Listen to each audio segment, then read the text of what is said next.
When we look at history, we often see the big events, the kings, the battles. But behind all of that are the families, the dynasties that really pull the strings. Today, we're diving deep into the story of one of Korea's most powerful families, the Yeonan Kim clan. Their journey from the disgrace of exile to the absolute height of power, well, it's a story you have to hear to believe.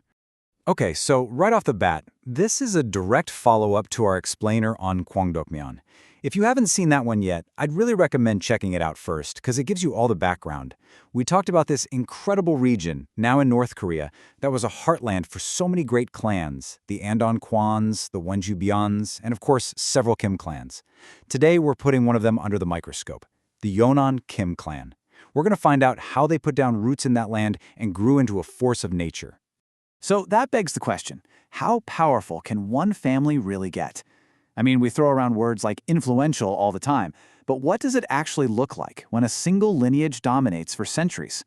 Well, let's stop talking about it and just look at the numbers. Get this, during the Joseon dynasty, this one family produced 6 prime ministers. 6! That's the top job in the entire government, and they held it again and again. And their influence didn't stop there. It went all the way to the top, right into the inner sanctum of the royal palace. They even produced a queen. But here's the number that really tells the story. 163. That's how many members of the Yeonan Kim clan passed the brutally difficult state civil service exams. This wasn't just luck or connections. This was a dynasty built on pure brain power. So the real question is, how on earth did they do it? To find the answer, we have to go back to the very beginning, to the clan's founder. And his story, believe it or not, doesn't start with glory. It starts with a crisis. It starts with exile. So, the man who started it all was Sum-han Kim. And he wasn't just some random guy, he was descended from the royalty of the Silla dynasty. You'd think that would give him some protection, right? Nope. He had the nerve to speak his mind honestly to the king, and for that, he was banished. But this is where their story gets so interesting. For almost anyone else, being exiled is the end. For Sum-han Kim, it was just the beginning. The man didn't just sit around feeling sorry for himself. He went to Ming China, passed their impossible imperial exams, and came back to Goryeo as a celebrated scholar. In that one move, he set the tone for his entire family's future. Be resilient and value intelligence above all else. So, that foundation of smarts and grit wasn't just a one-off thing. It became the family's secret weapon. A few generations down the line, a descendant named Do Kim had 4 sons. And these 4 brothers, they were about to take their family's influence and turn it into an absolute powerhouse. And just look at how they did it. This was a strategic masterpiece. They didn't all just try to do the same thing. You've got DrJBHE in charge of the justice system, Yeoji, the top scholar, handling diplomacy with other countries. Chiji was the master of royal ceremonies, basically the guy who controlled the court's traditions.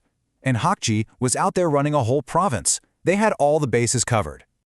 And to really put this in perspective, let's look at a title like Hyungjo Panso, which the oldest son, DrJBHE&M, held. It sounds old and kind of abstract, doesn't it?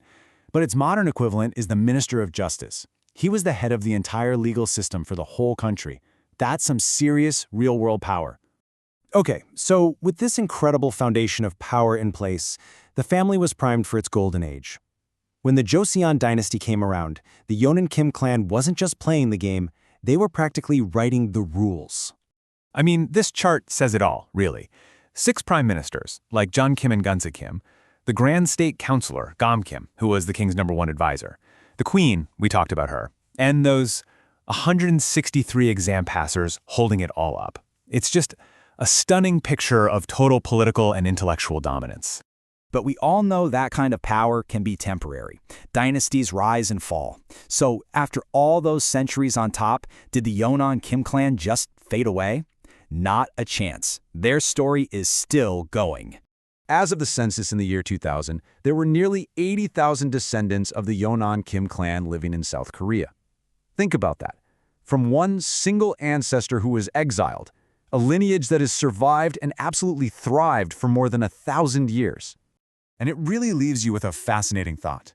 The entire epic story of the Yeonan Kim clan started with one guy who refused to be silenced and had a deep respect for knowledge.